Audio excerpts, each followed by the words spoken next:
Hello. I'd like to take a look at something that I would call, can we know ourselves like Socrates urged us to? You know, we might remember, some of us, having heard in some class or reading that Socrates the philosopher once said, "Know thyself."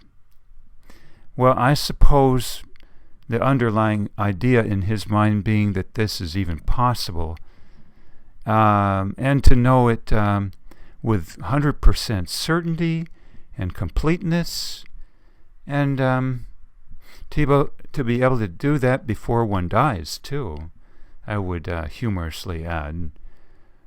But especially Socrates seeming to imply, or believing maybe, that it's possible to know yourself completely, and with 100% certainty, too, that you're correct.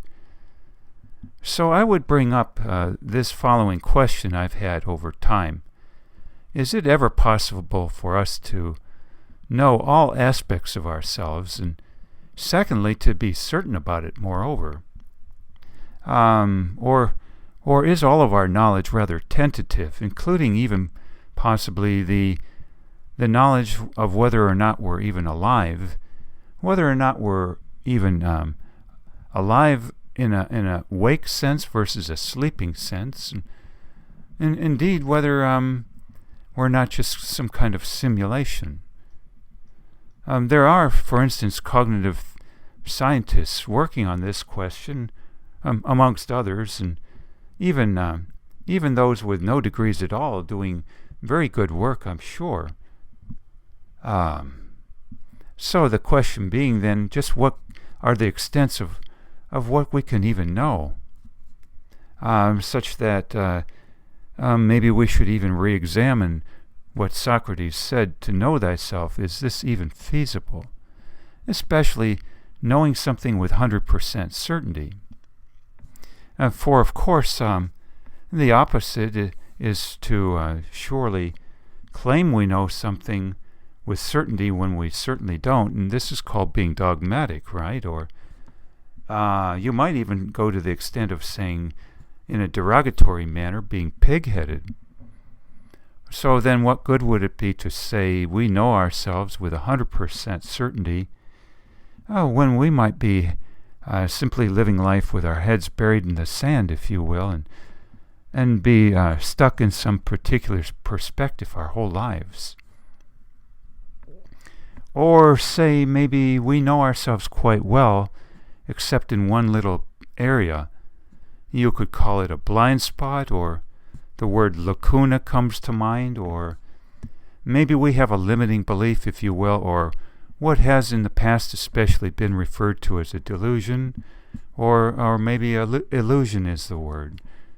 So we may know ourselves quite well in a number of ways, but maybe we have some little hang-up or other, or misconception we just can't get over and never will. So the question then becomes, can we really know ourselves completely? Or is this just something to shoot for, maybe? And so I bring that forward for thought here as I puzzle through it myself. Now, I like what I've seen a few people talk of from time to time and cling to myself in the last couple years, and that is that we, I think, should hold our knowledge of what we think about the world and ourselves, life in general, as tentative in nature, subject to change. Or you might say, not holding on to any viewpoint too tightly. If you were to hold on to something with too much certainty, this can hinder our growth, I would say. It might be advantageous in the short run, but limit growth in the long term. So then the next question coming to my mind is, how does that impact us if we only have a tentative view of everything we think about? For instance, some people on the web, some YouTube quote giants, if you will, love to tell us that to be a great content provider a great YouTube star, a great leader, a great life coach, or maybe great at dating and so on, that we need to exude confidence. And in my mind then, when someone says confidence, what comes to mind is being 100% certain. And while that may float some people's boat to follow others who are 100% certain, I think this kind of mentality can be problematic in the long term. And then what we're talking about, I think, is the type of person who likes to follow a, quote, guru, but not just someone in a white robe sitting in India in the lotus position with a bunch of, quote, groupies around them, taking notes all the time and following this person's advice to the jot and tittle. Now, the other opposite, I think, would be the people who say, feel the fear and do it anyway. There is a book to that name. I believe a Dr. or Mrs. Jeffers talks of this. That may be the exact title of her book. And there's another person who also talks of this concept of how we should accept that we will never be totally fearless, but not let that hold us back from living life to its fullness. So then I see two opposing views, one being to try and communicate both to ourselves and others that we're perfect in grasp of knowledge and understanding, and some people liking to hear this, it being very comforting, while others say that this is infeasible and we should accept we'll never be certain about anything and have fears too, but then the next thing being to drive on anyway. And what that means is get out there in life and act and live, and finally create content if you are so inclined and gifted in certain ways. So at this point then, I'd like to shift into a slightly different avenue, and that is ask myself and ask of each of us, well, if we realize we're not perfect and that we may have some misconceptions and can never fully know ourselves, well, then how does this impact our wanting to provide product to others, so to speak, to take our ideas and share them with others? For the question has come to me over the last couple of years that say, maybe I have a lot of ideas I think would be of use to others, but what if I have some misconceptions I don't know about? What if I communicate these to people and many people adopt them unthinkingly and are hurt in the process? So this thought alone has been very harmful to me in a way, and kept many of my ideas under wraps from sharing them, say, with the fear that basically, while I might be communicating some great ideas, there might be some misconceptions mixed in that I don't know about and can be harmful to others. And this takes several forms then, I think. Some people, I don't want to mention names, especially at the present time, but some people urge that we put out content or be a life coach and maybe date with 100% confidence. In other words, certainty that everything we have in our head is correct. But this can almost be amusing of sorts, I think, to hear someone say they've totally got their act together when we can see some flaws they have that are pretty big, and maybe we don't have those flaws at all even. And then we can turn and want to call these people frauds even in time. So me, being the writer and thinker I am for many years, many decades even, I've wanted to do the opposite, feeling a little repelled by this, and then the opposite has happened for me, where I don't put anything out in the past, for fear of leading some down the wrong path, so to speak. For perhaps there are two types of people in general, those who believe whatever they're told, versus those who take whatever everyone else says with a grain of salt. Or, as I'm reminded Mr. Reagan once saying, perhaps to Mr. Gorbachev in the Soviet Union, trust but verify.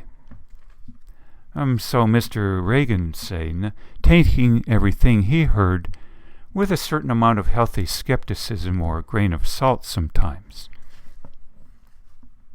You might say, too, with regard to religion, there are two approaches, too. Taking everything we read or hear verbatim, and perhaps then sometimes encountering some really troubling effects, versus those approaching religion in a more evaluative fashion and looking at it from all angles. For instance, once I had a roommate for a period of time who took the Catholic Bible and the Protestant Bible and read through each from cover to cover in 1 year and compared and contrasted each other, both Bibles. And he wasn't simply going to sit there and take one perspective verbatim. So, where I'm kind of leading with this is this. For those of us who know we're not perfect, but know also that we have a lot of great ideas, perhaps especially if having gone through the school of hard knocks and learned things that are not very easily obtainable in books, for a variety of reasons, well, then this can be quite problematic if we don't know how to approach our fear that maybe some people will take everything we say hook, line, and sinker, or unquestioningly, and possibly get injured, so to speak, emotionally by any misconceptions we might have that we don't know about. So should we just then say, sit on our ideas till we're 80 or 90, hoping that by that time we've rooted out almost every misconception we could possibly have, and then finally hit the print button? So that's a question I've had for a while now. Additionally, I can bring up two instances where I used to blame others, sometimes severely, for misconceptions I heard them put forth, and that I took hook, line, and sinker and suffered somewhat or more by, and then blamed them for.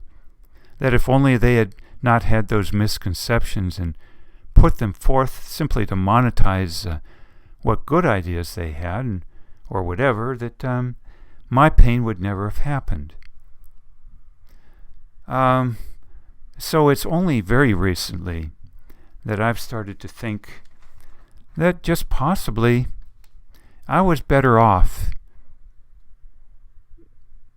hearing them and bringing into my life their misconceptions, but getting the good points too. That I'm better off than if I hadn't. And I'll give two examples.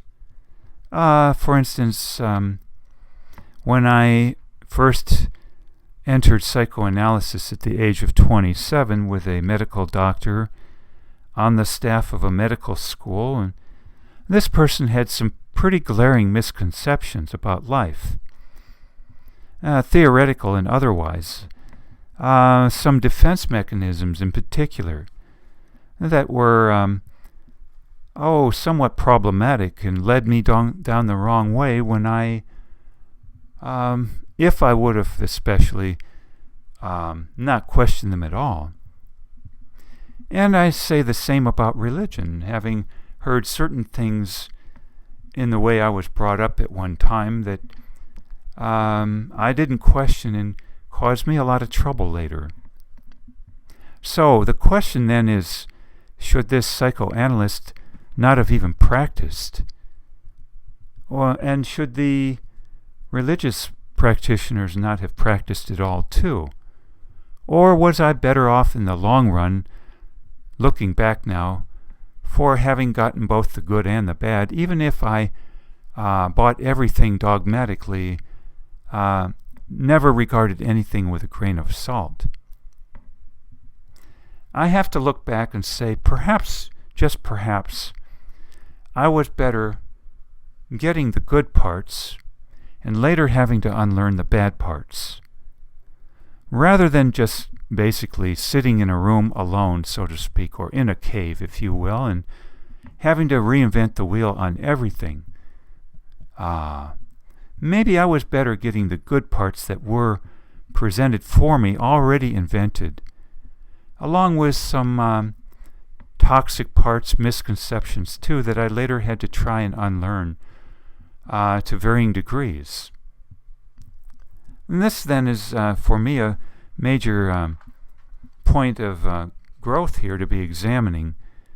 For I've written and thought for many, many decades, and say in the last couple years not wanting to do anything about it when I had the technology finally to put it out there by so-called hitting the print button or in vocal manner.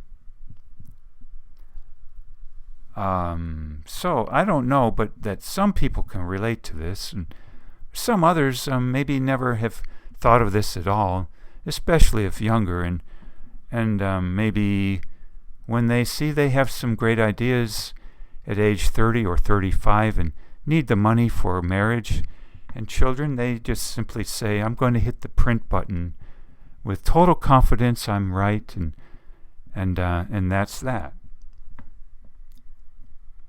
So, then to summarize, I would say that I've been thinking lately that sometimes, even if we have been predisposed in the past in our life to follow gurus, if you will, hook, line, and sinker, or take everything in that we hear and read about uncritically, and sometimes then take in bad things and follow them verbatim, that perhaps this isn't so bad a thing as compared to taking nothing in, veritably sitting in a cave all alone and hoping to reinvent the wheel on everything, as though, say, trying to reinvent calculus, especially if we don't have the acumen, the ability to do so, and the time. Maybe it's better to learn calculus, even if maybe certain parts of the calculus we learn have some misconceptions, rather than to learn nothing at all about calculus. Maybe that's the upshot I'm getting to here.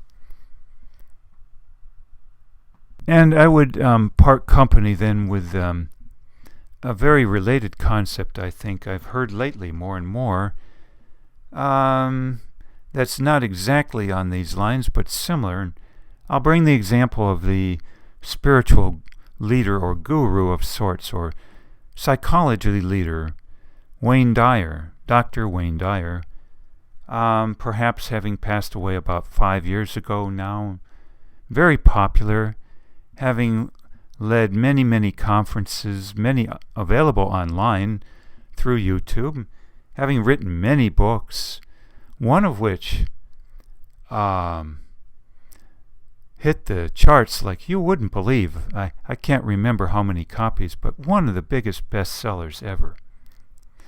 But at any rate, and irregardless of how many ideas we agree with or not in his ideas and philosophy, the point being that if we were to look at his past childhood, he openly talks very much about how traumatic and difficult it was, and how his father had abandoned the family, and so on. And yet, at one point in time, after Wayne Dyer lost his father, and it took much time to work through bitterness about what his father had done, that at some point Wayne Dyer realized that without this father, Wayne wouldn't be who he was. I suppose you would say he would be an average Joe as far as talents are concerned in the speaking department, psychology department, understanding of life department. And so, ironically, that for Wayne Dyer to take in ideas that were toxic had a silver lining, basically. And that it was better in general thus to take in or even believe certain ideas that were, quote, wrong or misconceptions, because it had a very beneficial, unexpected result in the long term. I see the same philosophical thought from Noah Elkreef and the Buddhist man in Perth, Australia, by the name of Ajahn Brahm, A-J-A-H-N-B-R-A-H-M, who has similar ideas, they both do, about how things we think are so harmful to us, perhaps, often having a silver lining that we don't anticipate. So maybe going back to the original topic here, that maybe it's impossible to know ourselves completely and with certainty, and that as content providers or speakers in general, we may worry about this, that we're putting something out that's incorrect and harmful. But just possibly, I think, maybe we are not always realizing that it may be to the overall benefit, not to wait to hit the print button, so to speak, until we're 80 or 90, that people can benefit overall, even with our misconceptions, as long as we've tried reasonably to work on them for some period of time. So also then that even with misconceptions, and if someone were to buy into them 100% and go down the wrong avenue in certain ways, that there can always be silver linings to this that we never anticipate. That every skinned knee, so to speak, can be beneficial for growth. Regardless if that skinned knee comes from someone else telling us something incorrect about life or reality, and we absorb it unquestioningly. I hope this is useful, and I wish you well.